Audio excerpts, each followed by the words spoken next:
அனைவருக்கும் வணக்கம். நான் உங்கள் ஏஎல்பி அஸ்ட்ராலஜர் ரமேஷ், பெங்களூர்ல இருந்து பேசுறேங்க. இன்னைக்கு வந்து வேற விதமான ஒரு ஜாதக ஆய்வு. இது வந்து போன வாரம் நம்ம யூடியூப் சேனல்ல வந்து பிரியான்றவங்க கேட்டிருந்த ஒரு கேள்வி இது. அவங்க வந்து அவங்களோட உறவினரோட ஜாதகத்தை வந்து நமக்கு அனுப்பியிருந்தாங்க. அவங்களுக்கு வந்து சமீபத்தில் தான் திருமணம் இருக்கு. திருமணம் ஆனதுலேருந்தே ஒரு விதமான மனக்குழப்பம், டென்ஷனு இப்படிதான் சார் போயிட்டு இருக்கு. குழந்தை பாக்கியம் மாதிரி எப்பனே தெரியல, குழந்தை எப்போ ஆகும் அப்படின்ற மாதிரி நம்மகிட்ட கேட்டிருந்தாங்க. கணவன் மனைவி ரெண்டு பேரோட டீட்டெயிலும் நமக்கு அனுப்பியிருந்தாங்க. நம்ம ரெண்டு பேரோட ஜாதகத்தையும் இப்போ நம்ம வந்து ஆய்வு பண்ண போகிறோம். இப்போ நம்ம வந்து கணவரோட ஜாதகத்தை ஆய்வு பண்ணும்போது கணவரோட பிறப்பு லக்னம் அப்படின்றது பார்த்தீங்கன்னா ரிஷபம். தற்போதைய வயதுக்குரிய அட்சய லக்னமா என்ன போயிட்டு இருக்கு, கன்னி போயிட்டு இருக்கு வச்சுக்கலாம். இந்த கணவரோட வயதுன்னு பார்த்தீங்கன்னா அவருக்கு வந்து 38 வருஷம் முடிஞ்சு 6 மாசம் 1 நாள் ஆகுதுங்க. ஓகே, இவருக்கு அட்சய லக்னம் வந்து கன்னி போயிட்டு இருக்கு. லக்னாதிபதி யாரு? புதன் பகவான். அவர் எங்க இருக்காரு? 1க்கும் 10க்கும் ஆதிபத்தியம் பெற்று 10ல இருக்காரு. 1ன்றது சுயஸ்தானம், 10ன்றது தொழில் ஸ்தானம். அப்ப ஜாதகர் வந்து தொழில்ல வேலையால ஒரு விதமான அழுத்தத்தில் இருக்காருன்றது தெரியுது ஆச்சுங்களே. இதுவே வந்து மனம்னு சொல்ற 5ஆம் வீட்டுக்கு வந்து 6ஆம் வருது. அதாவது புதன் இருக்கிறது 10ஆம் வீடு, அந்த 10ஆம் வீடு வந்து 5ஆம் வீட்டுக்கு 6ஆம் வீடா வருது. அப்ப ஒரு தீரக்கூடிய பிரச்சனை இருக்கு, அது தீரக்கூடிய பிரச்சனை. அதனாலேயே வந்து ஒரு டென்ஷன் ஆயிட்டு இருக்காருன்றது தெரியுது. சரி, இவருக்கு இயங்கும் நட்சத்திரம் என்ன போயிட்டு இருக்குன்னா உத்திரம் 3 போயிட்டு இருக்கு. நட்சத்திராதிபதி யார்? சூரிய பகவான். அவர் எங்க இருக்காரு? 9ஆம் வீடான ரிஷபத்துல இருக்காரு. இதுவே வந்து 4ன்ற சுகஸ்தானத்துக்கு பார்த்தீங்கன்னா 6ஆம் வீடா வருது. அப்ப ஜாதகருக்கு சுகத்துல சுகமா இருக்கிறதுனால ஒரு சில பிரச்சனைகள் இருக்குன்றது, சுகமா இருக்கிறதுக்காக ஒரு சில பிரச்சனைகள் இருக்குன்றது தெரியுது. இவங்க என்ன கேட்டிருந்தாங்க, இவங்க வந்து குழந்தை பாக்கியம் எப்போன்னு கேட்டிருந்தாங்க. அப்ப நம்ம கணவரோட வீரியத்தன்மை, அவரோட குழந்தை பாக்கியத்திற்கான முயற்சி செய்யறாரா அப்படின்றத ஃபர்ஸ்ட் நம்ம ஆய்வு பண்ணுவோம் இல்லைங்களா. அப்படி ஆய்வு பண்ணும்போது கணவரோட வீரியத்தன்மை அப்படின்னு சொல்லக்கூடிய 3ஆம் பாவத்தை ஆய்வு பண்ணும்போது 3ஆம் பாவம் தொடர்புடைய சனி பகவான் எங்க இருக்காரு? ஏஎல்பிக்கு 3ல இருக்காரு ஆச்சுங்களா. பொதுவாகவே ஏஎல்பிக்கு 3ல சனி பகவான் போகும்போது, அதாவது ஏஎல்பிக்கு 3ஆம் வீட்டில் சனி பகவான் போகும்போது எந்த ஒரு விஷயமே செயலுமே வந்து மெதுவாக தான் நடக்கும். ஏன்னா சனி பகவான் வந்து ஸ்லோயஸ்ட் பிளானட் இல்லைங்களா. அப்போ கொஞ்சம் மெதுவாக தான் போகுதுன்றது நமக்கு தெரியுது. சரி, நம்ம 3ஆம் பாவத்தை லக்னமா வச்சு பார்த்தா வீரியம் தொடர்புடைய சூரியன் இருக்குது 9ஆம் வீடு. 9ஆம் வீடான ரிஷபத்தில் இருக்காது. அப்போ வீரியம், முயற்சி இதெல்லாம் நல்லா இருக்குன்றது நமக்கு தெளிவாக தெரியுது. அப்போ நம்ம என்ன பண்ணணும்? மனைவியோட ஜாதகத்தை ஆய்வு பண்ணணும். அப்போதானே தெரியும் இவருக்கு வந்து மனைவி எப்படி இருக்காங்க, இவர் கூட மனைவி எப்படி இருக்காங்க அப்படின்றத ஆய்வு பண்ணும்போது தான் நமக்கு ஆக்சுவல் பிக்சர் தெரியும். சரி, மனைவின்னு சொல்ற 7ஆம் பாவம் தொடர்புடைய சனி பகவான் எங்க இருக்காருன்னு பார்த்தீங்கன்னா ஏஎல்பிக்கு 3ஆம் வீடான விருச்சிகத்துல இருக்கார். இந்த மாதிரியான கிரக நிலையில் இருக்கும்போது, அதாவது 7-3 தொடர்பு வரும்போது என்னன்னு பார்த்தீங்கன்னா கணவன் மனைவிக்குள்ள வந்து ஒரு இணக்கமில்லாத சூழ்நிலை போகும். குறிப்பா இந்த மனைவியோட தம்பி அல்லது தங்கைகள் ரொம்ப டாமினேட் பண்ணுவாங்க, மனைவியோட தாய் ரொம்ப டாமினேட் பண்ணுவாங்க. அதனாலேயே வந்து கணவன் மனைவிக்குள்ள ஒரு இணக்கமில்லாத சூழ்நிலை உருவாக்கிடும். தாம்பத்தியம் சரியா வைத்துக் கொள்ள முடியாது. இந்த மாதிரி பிரச்சனைகள்லாம் வந்துடும். இப்போ நான் சொல்ல போற பாயிண்ட் வந்து ரொம்ப ரொம்ப கிரிட்டிக்கலான பாயிண்ட். ரொம்ப யோசிச்சு தான் நீங்க வந்து செக் பண்ணணும். 7-3 தொடர்பு இருந்தால் மறைமுக தொடர்புகளும் இருக்கலாம்.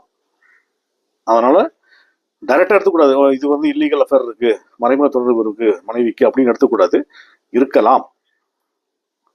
அது அதற்கு உண்டான சூழ்நிலைகள் ஏற்பட்டால் நீங்க வந்து வெரிஃபை பண்ணி பார்த்துக்கலாம். சரி, இப்போ நம்ம வந்து இந்த மனைவியோட ஜாதகத்தை ஆய்வு பண்ணும்போது மனைவியோட வயதுன்றது பார்த்தீங்கன்னா அவங்களுக்கு வந்து 28 வருஷம் முடிஞ்சு 9 மாசம் 27 நாள் ஆகுதுங்க. மனைவியோட பிறப்பு லக்னம் அப்படின்றது கன்னி. தற்போதைய அட்சய லக்னம் என்ன போயிட்டு இருக்கு? தனுசு போயிட்டு இருக்கு. லக்னாதிபதி யாரு? குரு பகவான். அவர் எங்க இருக்காரு? 1ன்ற சுயஸ்தானத்துக்கும் 4ன்ற தாய் ஸ்தானத்துக்கும் ஆதிபத்தியம் பெற்று லக்னத்திலே இருக்காரு. அப்ப ஜாதகியின் எண்ணமும் தாயின் எண்ணமும் ஒன்னா வரும். இவங்க என்ன யோசிக்கிறாலும் அதான் தாயும் யோசிப்பாங்க. தாய் வந்து டாமினேட் பண்ணுவாங்க, தாய் சொல்றதான் இந்த பொண்ணு கேட்பாங்க. அந்த மாதிரி ஒரு சூழ்நிலை போயிட்டு இருக்கும். இவங்களுக்கு வந்து இயங்கும் நட்சத்திரமா ஏற்பி நட்சத்திரம் என்ன போயிட்டு இருக்குன்னு பாத்தீங்கன்னா மூலம் 4 போயிட்டு இருக்கு.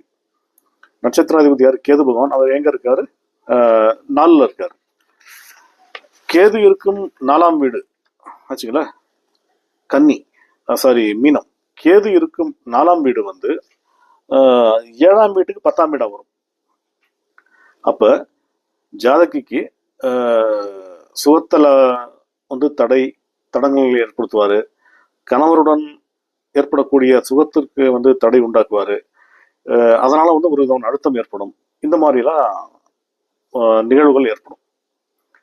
சரி, 7ஆம் பாவம் தொடர்புடைய புதன் பகவான் ஏஎல்பிக்கு 2ஆம் வீடான மகத்துல இருக்கார். இது வந்து 7க்கு வந்து 8ஆம் வீடா வரும் ஆச்சுங்களா. அதாவது 7ஆம் பாவம் தொடர்புடைய புதன் பகவான் ஏஎல்பிக்கு 2ஆம் வீடான மகரத்துல இருக்காரு.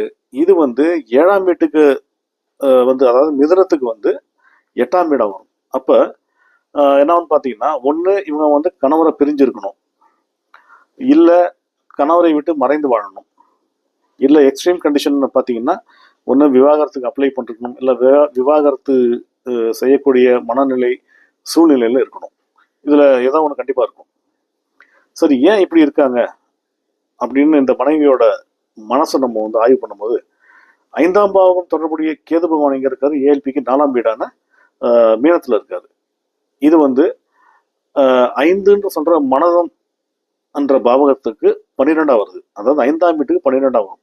அப்ப என்னன்னு பாத்தீங்கன்னா, ஜாதகின் எண்ணங்கள் வந்து விரயம்னு தெரியுது. பொதுவா 5-4 தொடர்பு வரும்போது என்ன பாத்தீங்கன்னா, உடம்புல வந்து ரத்த ஓட்டம் சீரா இருக்காது. அந்த ரத்த ஓட்டம் சீரா இல்லாத காரணத்தினாலே வந்து பாத்தீங்கன்னா மனம் வந்து அலைப்பாயும். இவங்க 2 பேரோட தாம்பத்திய உறவுக்கும் குழந்தையின்மைக்கும் முக்கியமான தடைகள் யாருன்னு பாத்தீங்கன்னா ஜாதகியின் குடும்பமும் தாயும் தான். ஜாதகியின் தாய், ஜாதகியின் குடும்பம், அவரோட தம்பி தங்கைகள். இவருக்கு வந்து இந்த மனைவிக்கு வந்து குழந்தை பெரு உண்டாவதற்கான பாக்கியம் இருக்கா, கருவை தாங்கக்கூடிய சக்தி இந்த கர்ப்பப்பைக்கு இருக்கா அப்படின்னு பாக்கணும் இல்லைங்களா. அப்ப பாத்தீங்கன்னா நம்ம 8ஆம் பாவத்தை ஆய்வு பண்ணும்போது 8ஆம் பாவம் தொடர்புடைய சனி பகவான் எங்க இருக்காருன்னு பாத்தீங்கன்னா 4ஆம் வீடான மீனத்துல இருக்காரு. நல்லாதான் இருக்காரு. இந்த ஜாதகிக்கு பாத்தீங்கன்னா 98% வந்து ஜாதகியின் குடும்பத்தால, ஜாதகியின் தாய், தம்பி தங்கையர் இவர்களால தான் பிரச்சனையே தவிர கணவரால இல்லை. இதை வந்து ஜாதகி உணர்ந்து புரிந்து அவங்கள வந்து மாத்திக்கணும். அந்த மாதிரி மாத்திக்கிட்டான்னா குழந்தை பாக்கியம் அப்படிங்கிறது கரெக்டா 29 ஏப்ரல் 2026 இருந்து 9 ஜூன் 2027 கண்டிப்பாக உண்டாகும். அப்ப என்ன பண்ணணும், கணவர் வந்து இன்னொரு 1 வருஷம் கொஞ்சம் அட்ஜஸ்ட் பண்ணிக்கணும். இப்ப 25 ஸ்டார்ட் ஆயிடுச்சு இல்லைங்களா, இன்னொரு 1 வருஷம் கொஞ்சம் இதுவரை விட்டு கொடுத்து ஒருத்தருக்கு ஒருத்தர் அட்ஜஸ்ட் பண்ணிட்டு போகணும். மனைவி வந்து தாய் சொல்றதையோ குடும்பத்தார் சொல்றதையோ கேட்காம கணவரோட இணக்கமா இருந்தாங்கன்னா கண்டிப்பாக குழந்தை பாக்கியம் அப்படின்றது நான் சொன்ன இந்த 29 ஏப்ரல் 2026 இருந்து 9 ஜூன் 2027 கண்டிப்பா கிடைக்கும். கணவருக்கு பாத்தீங்கன்னா தொழில வந்து அழுத்தம் இருக்கு, டென்ஷன் இருக்கு, அதை வந்து வேலைன்னா வேலையோட விட்டுறணும். வீட்டுக்கு வந்து செப்பலை வெளியே கழட்டி போடுற மாதிரி வேலை சம்பந்தப்பட்ட எண்ணங்கள் நிகழ்வுகளை அங்கேயே விட்டுறணும். குடும்பம் மனைவி அப்படின்னு பாத்துக்கணும். அப்படி ஒருத்தருக்கு ஒருத்தர் இணக்கமா இருக்கணும். ஏன்னா இவங்க 2 பேருக்கும் வந்து 2 பேர் ஜாதகம் கிடைச்சதுனால நாங்க இவங்க 2 பேருக்கும் திருமண பொருத்தம் எப்படி இருக்குன்னு பார்த்தாச்சு. திருமணம் ஆயிடுச்சு, இருந்தாலும் நம்ம திருமண பொருத்தம் பார்க்கும்போது ஒரு சில நிகழ்வு வந்து தெளிவாக காமிச்சு கொடுத்துரும். இல்லை எப்படின்னாக்க இவங்க வந்து கரெக்டாக வந்துருவாங்க, இல்லை இவங்க ஆரம்பத்துலேருந்தே பிரச்சனை தான் அப்படின்ற மாதிரி காமிச்சு கொடுத்துரும். நம்ம திருமண பொருத்தம் பார்க்கும்போது இவங்களுக்கு வந்து அந்த மாதிரி இல்லை, மத்தியம நிலையில இருக்கு. ஸோ நல்லா இருக்கு. அப்ப என்ன ஆகணும், விட்டு கொடுத்து போகணும், அவ்வளவுதான். ஒரு வருஷம் அட்ஜஸ்ட் பண்ணிக்கணும். மனைவி வந்து கணவனே கற்கண்ட தெய்வம்னா இருந்தாங்கன்னா எல்லாமே சால்வ் ஆயிடும்.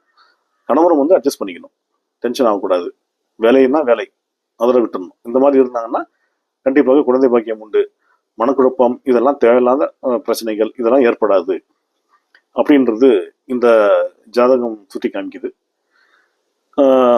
அதனால நம்ம வந்து இந்த கணவன் மனைவி அவர்களுக்கு இந்த பிரியா மூலம் என்ன தெரிவிக்கணும்னா, கணவன் மனைவி இருவரும் விட்டு கொடுத்து போனால் எல்லாமே நல்லா இருக்கும். குழப்பத்திற்கு காரணம் மனைவியின் குடும்பத்தார். அதனால ஜாதகி வந்து குடும்பத்தார் சொல் பேச்சு கேட்காம 100% இல்லை, எது கேட்கணும் அதை மட்டும் கேட்டுக்கணும். கணவரோட இணக்கமா இருந்தாங்கன்னா எல்லாமே சுபமா முடியும் அப்படின்றத தெரிவிச்சுக்கிறோம்.